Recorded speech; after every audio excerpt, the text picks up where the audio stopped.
Assalamualaikum dan salam sejahtera. Anda bersama saya Nizam Arifin dalam Bicara Semasa, dan hari ini sebenarnya kita ada satu topik yang sangat sesuai sebenarnya menuju kita ke Hari Raya Aidilfitri, kerana sudah pasti ramai antara kita yang akan memandu pulang ke kampung dan juga ketika Hari Raya akan bergerak ke sana ke sini menggunakan kereta untuk menziarah sanak saudara. Dan antara perkara yang sering berlaku, termasuklah kepada saya sebenarnya, adalah ketika kita memandu, ada ketika di mana kita mungkin akan tersengguk-sengguk, rasa nak terlelap, yang sebenarnya boleh dikategorikan sebagai microsleep. Dan tahukah anda bahawa menurut Pertubuhan Kesihatan Sedunia WHO, kemalangan jalan raya meragut kira-kira 1.19 juta nyawa setiap tahun di seluruh dunia. Dan di Malaysia pula, Institut Penyelidikan Keselamatan Jalan Raya Malaysia MIROS melaporkan bahawa hampir 20% kemalangan jalan raya dikaitkan dengan faktor keletihan dan tertidur ketika memandu. Jadi ini bermakna hampir 1 daripada 5 kemalangan mungkin berlaku bukan kerana cuai yang memotong ataupun kerana memandu laju, tetapi kerana pemandu terpadam selama beberapa saat yang kita panggil sebagai microsleep. Jadi hari ini kita akan fahami apa sebenarnya itu microsleep dan bagaimana cara untuk kita mengatasinya. Dengan lebih lanjut, kita bersama Dr. Afida Ahmad yang merupakan pakar perubatan dalaman dan respiratori KPJ Klang Specialist Hospital. Jadi terima kasih doktor kerana sudi bersama kita hari ini, kerana ini topik yang memang setiap kali raya memang kita nak kena bincangkan, kerana ramai yang masih tak sedar sebenarnya benda ni sebenarnya sangat bahaya. Jadi mungkin doktor boleh terangkan dulu, kerana ramai menganggap tertidur ketika memandu ni perkara biasa. Ada yang kata, alah sebab mengantuk je, nanti okeylah ni. So dari sudut perubatan dan juga sains, apakah sebenarnya yang dimaksudkan dengan microsleep tu? Okey. Terima kasih atas jemputan untuk hadir pada hari ini ya. Jadi microsleep ini secara definisinya adalah episod tertidur sekejap yang berlaku secara tiba-tiba dan tanpa kawalan. Dan selalunya perkara ini berlaku apabila berlaku tekanan tidur yang sangat-sangat tinggi. Secara saintifiknya otak kita terputus sekejap ataupun shutdown daripada persekitaran, menyebabkan otak kita terus masuk ke fasa tidur tanpa dapat dikawal oleh individu tersebut, dan walaupun kita dah cuba sedaya upaya untuk mengelakkannya.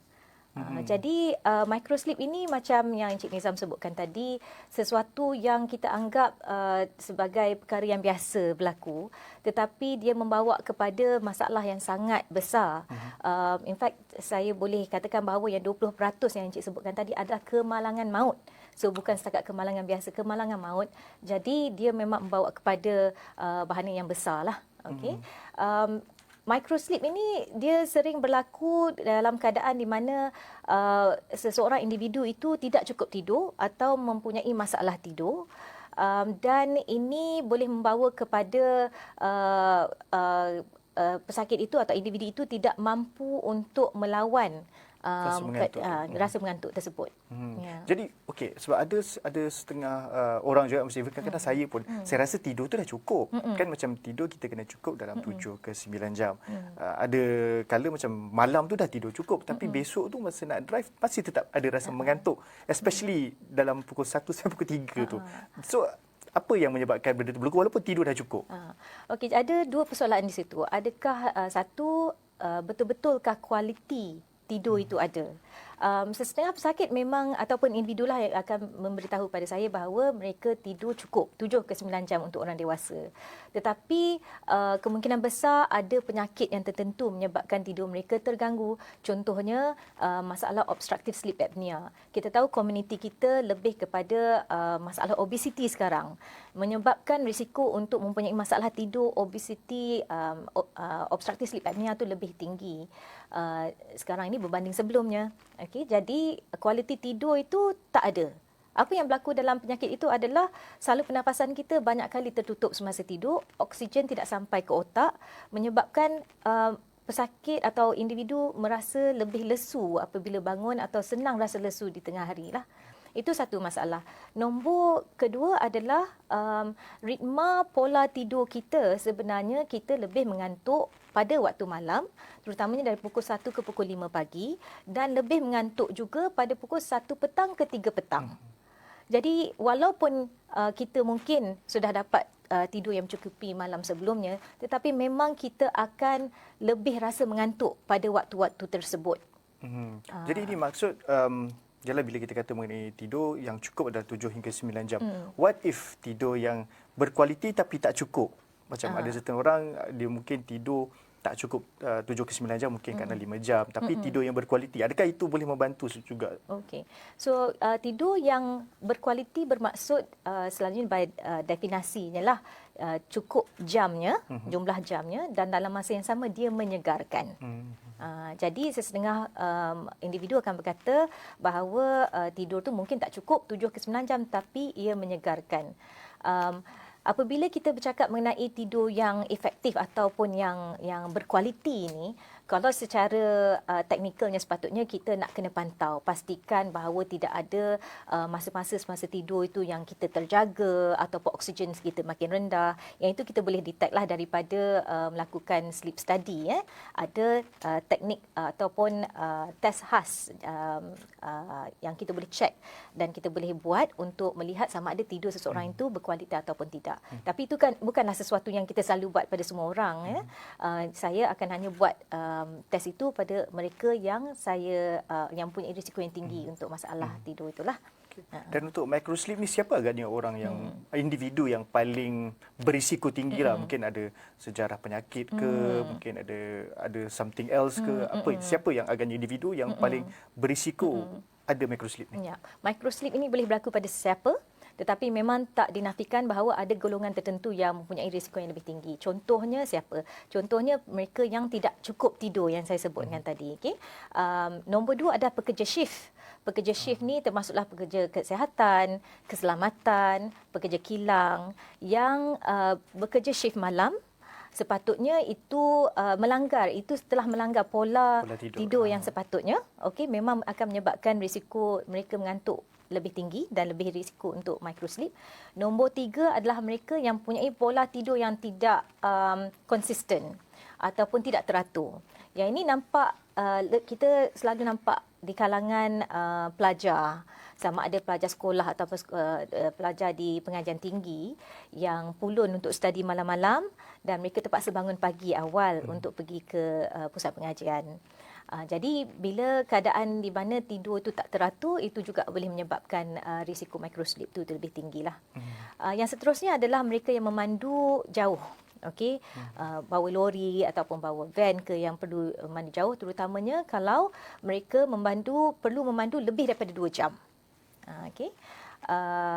Itu dan perlu juga saya tegaskan di sini bahawa ada pesakit yang atau individu yang mengambil ubat yang boleh menyebabkan mereka mengantuk.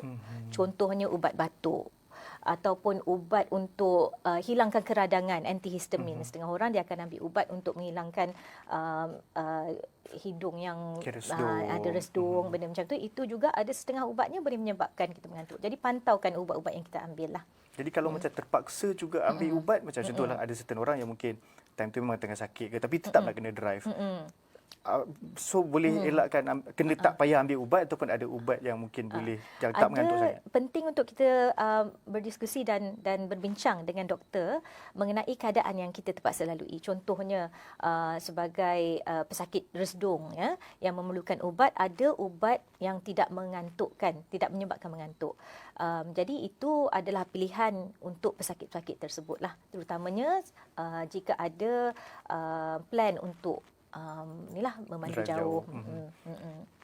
Ada tak macam untuk microsleep sendiri dia ada tanda amaran awal tak? Macam yalah kalau time tengah mengantuk tu kita tahulah itu ada tu tanda dia kan. Tapi sebelum kita nak mengantuk tu ada tak macam mungkin dari pagi sebelum memandu tu kita dah rasa ada amaran awal yang boleh sesiapa atau semua yang di luar sana tahu bahawa nak kena microsleep ni. Okey, so apabila kita bangun tidur, kita boleh menghakimi diri sendiri atau judge diri sendiri bahawa tidur tadi segar ataupun tidak. Kalau bila bangun rasa macam lesu, rasa tak puas, itu adalah salah satu tanda yang paling awal nak memberitahu pada kita bahawa risiko untuk microsleep itu lebih tinggi. Itu nombor satu. Nombor dua adalah apabila kita melakukan sesuatu yang monotonous. Kita tahu kita akan melakukan sesuatu yang agak membosankan. Contohnya nak memandu di lebuh raya lama-lama. Benda tu agak berulang kan. Jadi kebosanan itu boleh menyebabkan kita lebih risiko yang lebih tinggi lah. Nombor tiga adalah apabila mata sudah kuyu, dah rasa berat sekali untuk dibuka. Seterusnya kalau kita mula tersengguk-sengguk, menguap dengan banyak. Dan kalau kita dah mula rasa respon kita agak perlahan. Contohnya kalau orang break depan kita, kita dah macam tiba-tiba rasa tiba-tiba nampak baru nak break, itu adalah salah satu tanda kita mengantuk. Nak masuk dah microsleep tu. Dalam banyak-banyak tu apa antaranya simptom yang sering lah orang abaikan yang macam tak apa ni, nanti okey. Apa agaknya macam menurut pemerhatian doktor simptom yang sering kita abaikan? Simptom yang kita abaikan adalah kadang-kadang kita tak perasan pun yang kita dah drive dah berapa lama ataupun dah kita mungkin terlepas papan tanda. Dan juga salah satunya juga adalah bila kita sudah masuk lane orang lain, lorong orang lain apabila kita memandu. Jadi kadang-kadang kita rasa seolah tak apa, kita masih boleh push ourselves dan cuba paksa diri untuk berjaga, tetapi sebenarnya itu tanda-tanda yang sangat besar amaran sebenarnya. Sepatutnya memberitahu pada kita kena berhenti. Maksudnya bila konsentrasi itu dah mula betul. Kabur, kita dah patut berjaga-jagalah. Okey, antara cara macam contohlah even saya sendirilah kalau drive bila dah mula rasa mengantuk tu, kebiasaannya apa yang kita akan buat adalah pasang radio kuat-kuat, kadang kita nyanyi sekali ataupun sometimes kita akan berhenti dan beli jajan, buat kunyah-kunyah kononnya kalau makan, especially kalau makan asam masa drive, tak mengantuk ataupun minum. Tu adakah itu perkara yang tepat untuk dilakukan ataupun sebenarnya tak membantu pun? Solusi yang paling besar adalah tidur. Kalau dah mengantuk tu tidur, itu solusi je. Yang macam Encik Nizam sebutkan tadi, contohnya mengambil jajan atau benda yang masam-masam, berbual dengan peneman masa memandu, minum kopi sambil memandu. Benda-benda begitu dia hanya bantu sementara sahaja. Jadi kita punya fungsi otak ini apabila dia kata dah mengantuk nak tidur tu memang apa-apa yang stimulasi yang lain tu hanya dampenkan sikit sahaja, perlahankan sikit sahaja, tetapi dia tak betul-betul menyebabkan kita rasa segar. Tidur sajalah solusi yang paling baiklah. Ada tak macam solusi selain itu? Sebab ialah kita tahu untuk tidur mungkin ada certain orang di drive seorang-seorang mungkin susah macam nak tukar kepada co-pilot ataupun kalau dalam kesesakan jalan raya yang memang tak boleh nak bergerak, tak boleh nak keluar pun, nak pergi ke R&R pun tak boleh. Apa yang boleh dilakukan? Dalam keadaan begitu, saya rasa kalau tidak ada pilihan lain, of course kita akan cuba sedaya upaya untuk stimulasikan diri kita supaya terjaga. Jadi yang pasang lagu kuat-kuat. Tapi macam saya katakan tadi, risiko microsleep tu masih memang lagi tinggi. Jadi kalau dah mengantuk tu memang disarankan untuk tidur. Kita ada limitasi sebagai manusia. Apabila kita sudah capai tahap di mana kita tak boleh menahan rasa mengantuk itu, kita kena tidur. Itu solusi yang terselamat sekali. Yang paling selamat. Sebab ialah bila especially ketika hari raya kita tahu kan orang pergi beraya akan confirm jalan sesak. Jadi sometimes nak berhenti ke tepi dan juga cari tempat untuk ke R&R tu susah juga. Jadi nampaknya memang kena tidur ataupun solusinya adalah dapatkan tidur yang secukup sebelum drive tu. Betul. Satu lagi yang saya boleh tambahlah kalau Encik Nizam tak kisah, saya boleh bagi tahu bahawa tidur apabila kita sudah memandu 2 jam ke atas, memang kita akan lebih lesu dan lebih penat. Jadi jadikan amalan untuk berhenti selepas atau dah nak mencapai 2 jam itu, berhenti walaupun mungkin tak mengantuk, berhenti dan cuba dapatkan rehat. Seperti mana contohnya berhenti dekat R&R, belilah makanan sedikit, berjalan sedikit untuk memberikan kesegaran yang lebih lah. Meaning at the same time semua yang memandu perlu tahu limit sendiri dan juga perlu merangka perjalanan supaya at least tahu dalam 2 jam akan sampai sini, jadi mungkin boleh berhenti di sini dulu. Okey. Untuk penumpang pula ialah sometimes ada orang dia dengan penumpang, kadang-kadang penumpang sampai ke destinasi tidur. Dia tak tolong. Tapi macam mana pula dengan peranan penumpang? Penumpang boleh memainkan peranan penting juga kan bila kita bercakap mengenai microsleep ni. Sangat penting untuk penumpang sedar bahawa mereka memainkan peranan yang sangat penting. Okay, satu adalah mereka adalah pemantau keselamatan. Seandainya mampu, mereka patut ada plan untuk bertukar-tukar switch drivers lah. Itu nombor satu. Nombor dua, seandainya tidak mampu, tolong pantaukan keadaan pemandu. Seandainya pemandu dah nampak menguap, matanya nampak berat, tersengguk-sengguk, kejutkan ataupun bagi amaran. Dan penting untuk penumpang menjadi lebih berani untuk mengatakan bahawa kita perlu berhenti. Kita perlu berhenti walaupun mungkin pemandu akan kata saya masih okey. Ya, jadi perlu untuk ilmu ini diketahui oleh bukan sahaja pemandu tapi penumpang juga. Setiap 2 jam kalau boleh ingatkan supaya suami ke yang memandu untuk berhenti dan berehatlah. Berbual, adakah itu boleh membantu? Again, itu adalah stimulasi yang sangat sementara. Tapi ada macam buat sementara nak tunggu nak tunggu exit tu mungkin boleh berbual dululah. Betul. Jadi pemandu, jadi pilihannya adalah untuk berhenti dan tidur dalam kereta. Tapi sometimes ada juga yang mengatakan bahawa bila tidur dalam kereta tu tak selamat. Apakah ada cara rehat yang betul dan usually untuk kita mengatasi microsleep ni bila kita berhenti rehat seketika tu, berapa lama agaknya masa yang diperlukan untuk pemandu tu tidur supaya boleh recover daripada microsleep? So dalam kajian menunjukkan bahawa kalau kita berhenti untuk berehat tu, pastikan pengudaraan dalam kereta adalah baik. Jadi so, maksudnya apa? Buka tingkap supaya kita tak nak pula berlaku kemalangan di mana berlaku keracunan karbon monoksida daripada exhaust asap dan sebagainya. Jadi itu penting. Nombor 2 adalah pastikan berhenti di tempat yang selamat lah. Bukan tiba-tiba je di emergency lane tu tak mau pula. Okay? Kalau ada tempat yang berhenti selamat, R&R contohnya, ataupun tempat parking yang selamat, memang sepatut berhenti di situlah. Nombor 3-nya adalah kalau boleh hanya tidur dalam 15 ke 20 minit sahaja. Jangan lebih daripada 30 minit.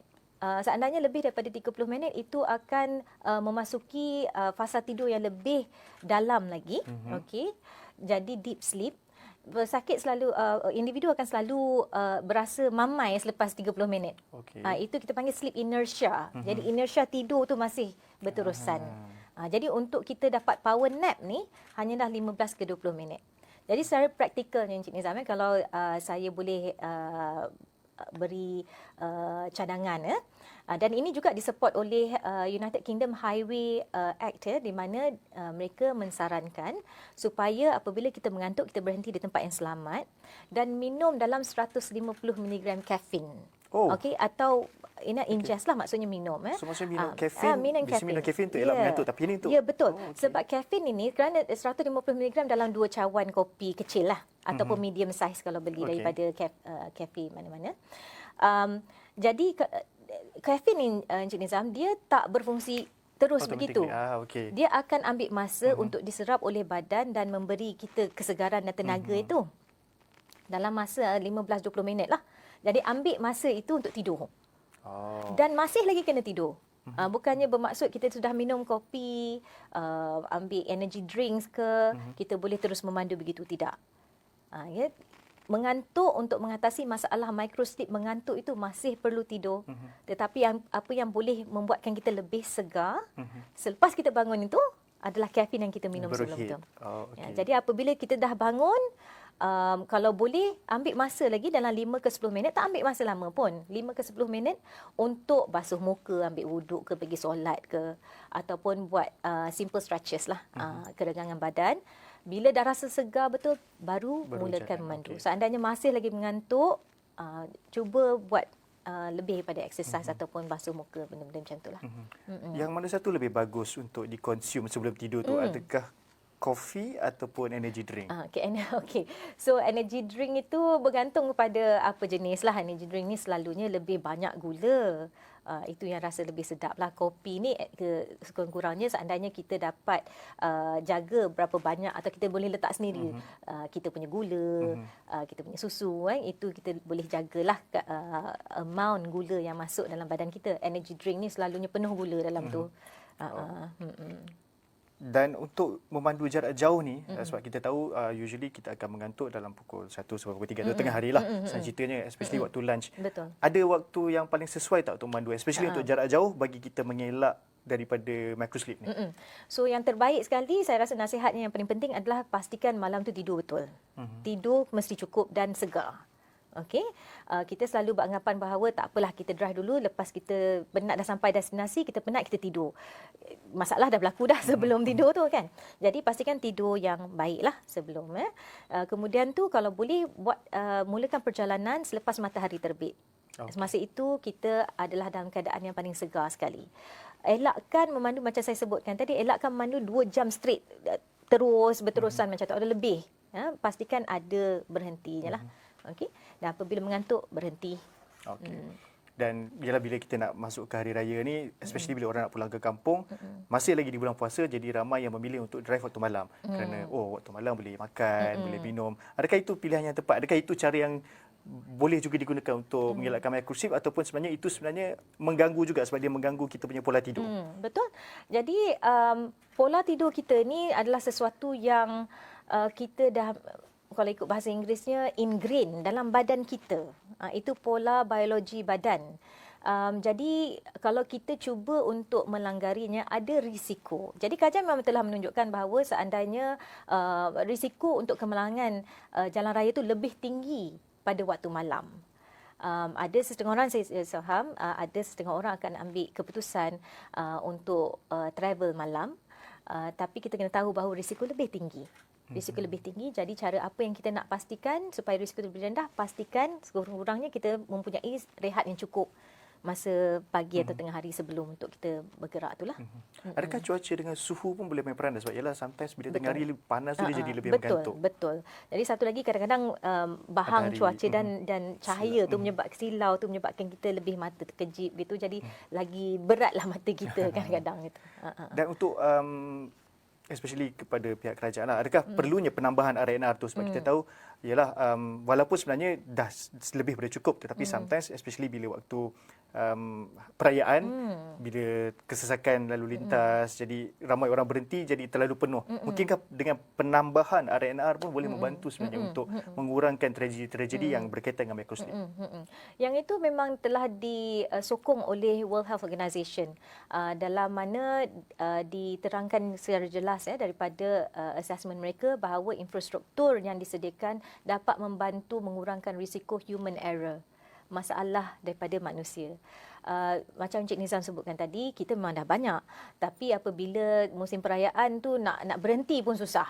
Okey, itu telah menyebabkan jadi jam pula di situ. Jadi kalau ada infrastruktur tu bagus, tetapi perlu diingat bahawa infrastruktur itu adalah bantuan yang boleh disediakan, tetapi seandainya seseorang individu itu tidak sedar akan limitasi diri dia, dia nak paksa juga untuk terus memandu, itu masih lagi menjadi masalah. Jadi tanggungjawab ultimately adalah di atas diri kita sendiri. Kita perlu buat keputusan bahawa apabila kita penat, kita perlu berhenti, tidak semestinya di R&R tapi di kawasan yang selamatlah. Apa agaknya yang paling minimum lah untuk satu R&R tu perlu ada bagi memudahkan orang untuk berehat seketika dekat tempat tu? Saya rasa kalau tanya saya lah, pengalaman sendiri dekat anak-anak kecil, tandas. Tandas penting. Dan satu lagi adalah tempat untuk membeli minuman.